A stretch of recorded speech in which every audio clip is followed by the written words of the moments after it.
Ya Mbagathi hawakuwa na haraka licha ya madai ya polisi kuwa aliondoka kituo cha Central akiwa na majeraha yaliyohitaji huduma za dharura. Kanda hiyo imethibitisha polisi walichukua zaidi ya dakika 20 kumpeleka katika chumba cha dharura ambako wauguzi walithibitisha tayari alikuwa amefariki kabla ya kufikishwa hospitalini. Gatete Njoroge na taarifa hiyo.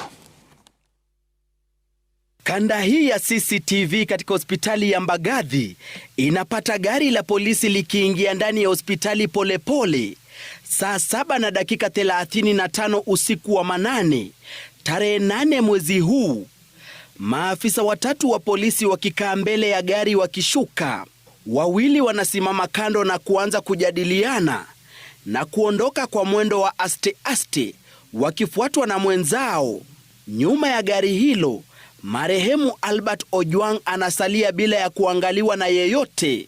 Shughuli iliyopaswa kuwa ya dharura ikionekana kujikokota licha ya maafisa hao kufikisha Ojwang waliyedai alikuwa na majeraha mabaya. Picha za ndani zinawaonyesha maafisa hao wakienda kuzungumza na wauguzi ndani ya hospitali. Dakika 2 baadaye wanaondoka nje ambako CCTV inanakili wakizungumza na simu. Wanarudi tena ndani na kuondoka nje tena. Wakati huu wote mmoja wa maafisa hao akizungumza kwenye simu. Baada ya dakika 10 hivi, mwendo wa saa 7:46 usiku huo, maafisa hao watatu wanaonekana wakitoka ndani ya hospitali na machela ya kumbeba Ojwang. Kwa dakika zingine 10 wanajitayarisha kumwondoa Ojwang ndani ya gari la polisi wakiitisha usaidizi wa mlinzi wa hospitali. Takriban dakika 24 baada ya kufikishwa ndipo anaingizwa ndani ya hospitali.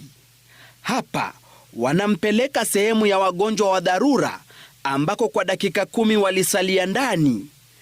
Saa 8:10 maafisa hao wanaondoka na mwili wa Ojwang baada ya hospitali kuthibitisha alifikishwa akiwa tayari amefariki. Mwendo wa saa 8:15 usiku wa manane, gari la polisi linaondoka hospitali ya Mbagathi ikiwa imebeba mwili wa Ojwang. Kanda hii ikiwiana na ripoti ya hospitali ya Mbagathi iliyosema Ojwang akifikishwa alikuwa tayari amefariki kwani alikuwa na majeraha mabaya na mwili ulikuwa baridi.